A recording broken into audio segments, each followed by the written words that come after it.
Você já buscou a Deus com tudo que tinha, com o coração partido, com as perguntas que ninguém mais queria ouvir, e no fim, tudo o que você encontrou foi o silêncio? Se essa pergunta te dói, é porque é real. E é por isso que hoje eu não tô aqui para te convencer de nada. Eu tô aqui para conversar com você, de verdade. Antes de tudo, seja muito bem-vindo ao canal Fala Senhor. Aqui a gente compartilha reflexões sinceras, muitas vezes difíceis, mas sempre com o coração aberto para ouvir e para ser ouvido. Há pouco tempo, eu assisti a um vídeo forte de alguém que buscou a Deus com sinceridade, que orou, jejuou, clamou e só encontrou o eco do próprio desespero. Esse vídeo foi feito por uma ateia, mas antes disso, foi feito por alguém que acreditou, que quis acreditar, que desejou encontrar sentido, consolo e direção, e não encontrou. Isso me tocou, porque eu também já estive e já falei com Deus e só ouvi o silêncio. Já chorei esperando uma resposta que não veio, já quis existir. Só que, com o tempo, eu descobri uma coisa. O silêncio de Deus não é o fim. Às vezes é só o começo da fé. E é sobre isso que a gente vai falar hoje. Neste vídeo você vai caminhar comigo por 5 reflexões essenciais. A dor de quem crê e duvida. O silêncio de Deus como presença e não como ausência. A questão do sofrimento injusto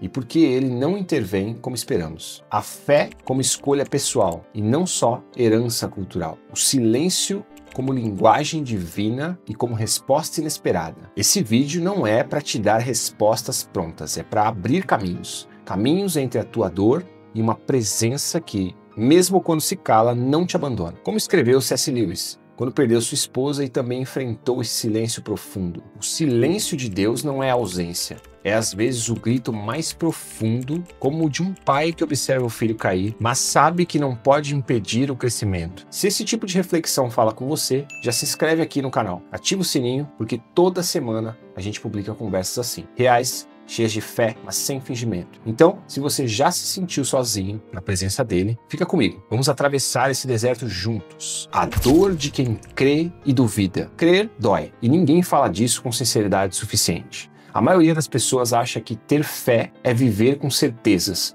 com promessas cumpridas e com paz no coração. Mas a verdade é que muita gente tem fé e ainda assim vive em conflito, em silêncio, em lágrimas escondidas. Se você já se sentiu assim, saiba, você não está sozinho, nem errado. A Bíblia está cheia de gente como você, gente como eu. Davi, o homem segundo o coração de Deus, escreveu em um dos salmos: "Até quando, Senhor, esquecer-te-ás de mim para sempre? Até quando esconderá de mim o teu rosto?" Salmos 13:1. Jeremias, o profeta chamado desde o ventre, chegou a dizer: "Tu me enganaste, Senhor, e eu me deixei enganar." Jeremias 27. Até Jesus, no momento mais escuro da cruz, gritou: Deus meu, por que me abandonastes?" Mateus 27:46.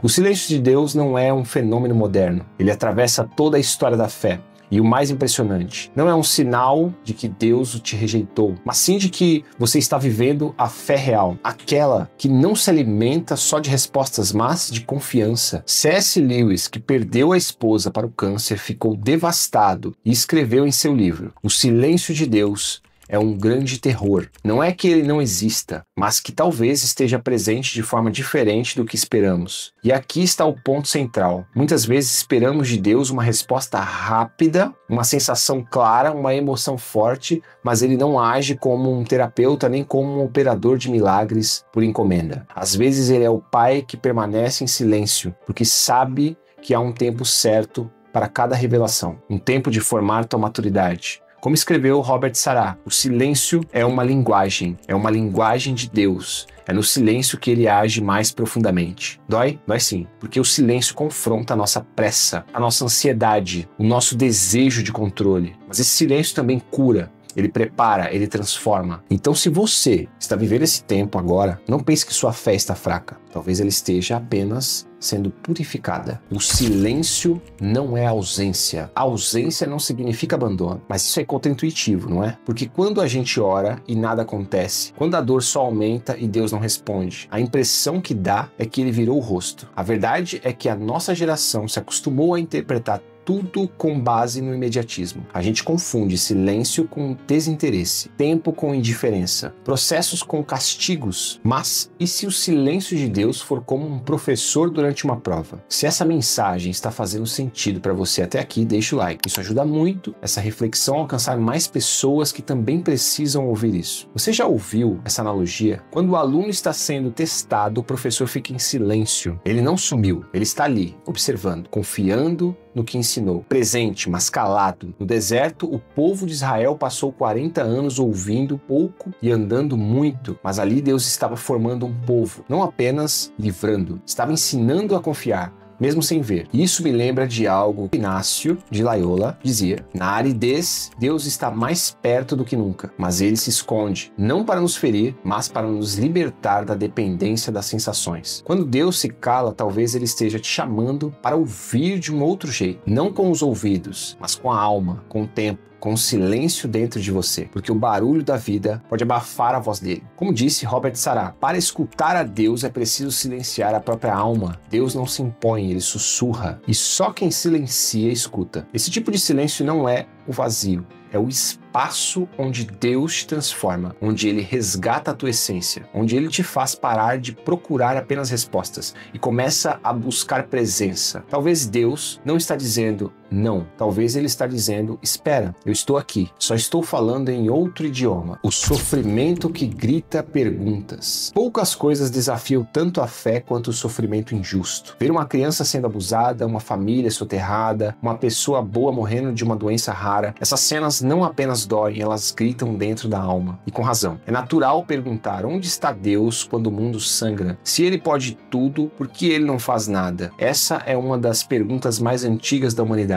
e mais sinceras também. C.S. Lewis, que enfrentou uma dor devastadora, escreveu algo duro em uma dor observada. O que me apavora não é que Deus não exista, é que ele exista e seja esse Deus que olha para o sofrimento e permanece em silêncio. É um grito de alma. Mas sabe o que é curioso? Deus não condena quem grita, ele acolhe. Jesus chorou diante do túmulo de Lázaro, mesmo sabendo que iria ressuscitá-lo. Por quê? Porque o sofrimento humano é real. Ele nos toca e tocou o próprio Deus. Na cruz, Cristo encarnado não explicou o sofrimento. Ele entrou nele, viveu na pele, sentiu o abandono, chorou, sangrou, morreria antes de ressuscitar. Então, quando você sofre e não entende, você não está sendo fraco, está sendo humano. E Deus não rejeita essa dor, ele se une a ela.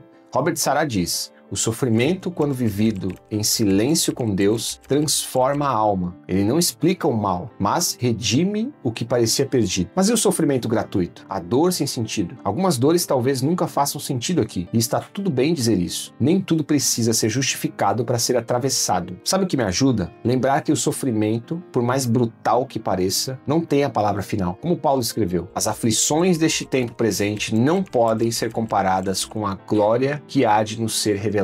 Romanos 8,18. Isso não apaga a dor, mas muda a direção do olhar, do desespero para a esperança, do absurdo para a redenção. Fé não é herança, é escolha diária.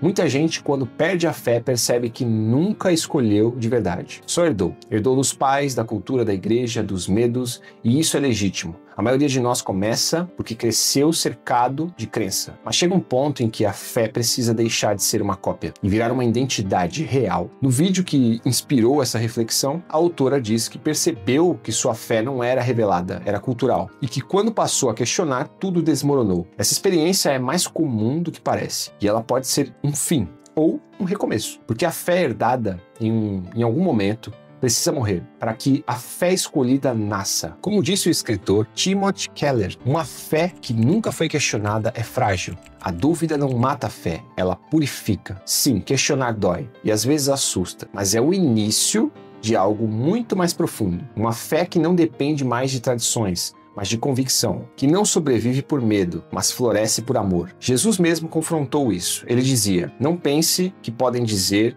temos Abraão por pai. Mateus 3,9. Em outras palavras, não basta a fé dos outros, ela precisa ser tua. Quando você começa a caminhar por conta própria, Deus parece mais distante, porque agora a busca é pessoal e Ele quer que você o conheça como pai, não como doutrina. Isso leva tempo, leva crise leva a silêncio, mas leva também à liberdade. A verdadeira fé não é aquela que grita certezas, é a que persiste mesmo quando tudo dentro de ti diz para parar. Como disse João da Cruz, sobre a famosa noite escura da alma. Deus leva a alma pelo deserto não para puni-la, mas para fazê-la depender apenas dele. Se a tua fé está em crise, talvez você esteja mais perto da verdade do que imagina, porque agora ela está sendo tua e isso muda tudo. Quando não ouvir Deus é ouvi-lo. E se o silêncio de Deus não for um vazio, mas uma linguagem? A gente tende a pensar que ouvir Deus é receber uma resposta clara, um sinal, uma palavra audível ou uma emoção forte. Mas e se Deus estiver falando justamente quando parece calar? No Antigo Testamento, o profeta Elias teve uma experiência que mudou tudo. Ele esperava encontrar Deus no vento forte, no terremoto, no fogo, mas o texto diz: depois do fogo veio um sussurro suave, e ali estava o Senhor. 1 Reis 19:12. Um sussurro, não um grito, não um espetáculo.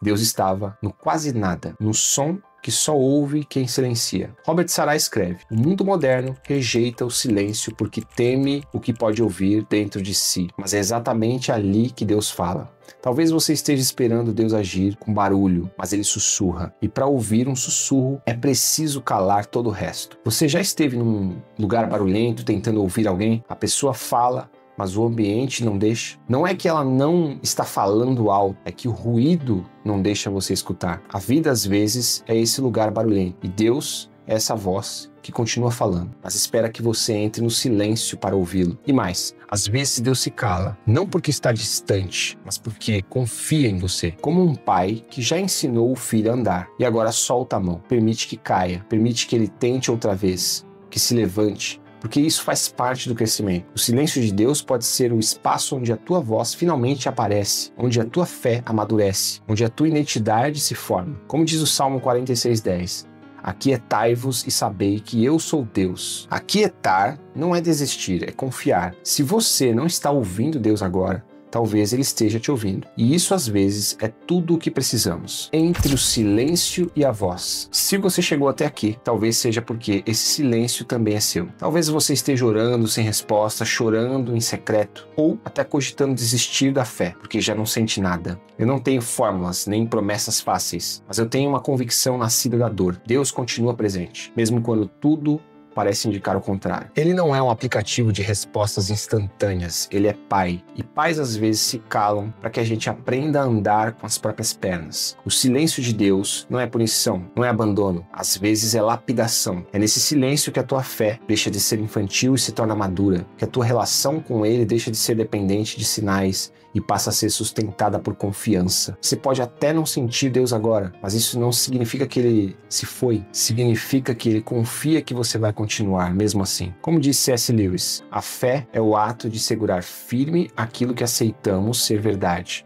apesar das mudanças nas nossas emoções. Por isso eu te digo, se você está no deserto, não está perdido, você está sendo conduzido, em silêncio talvez, mas com um propósito. E se esse vídeo falou com você, deixe um comentário, me conta a sua história. Vamos transformar esse canal num espaço de escuta, de partilha, de cura. E claro, deixa o like e se inscreva no canal para continuar recebendo conteúdos como esse, onde a gente caminha junto mesmo no silêncio da fé. Porque no fim das contas, entre o silêncio e a voz, existe esperança. E ela é mais forte do que a dúvida.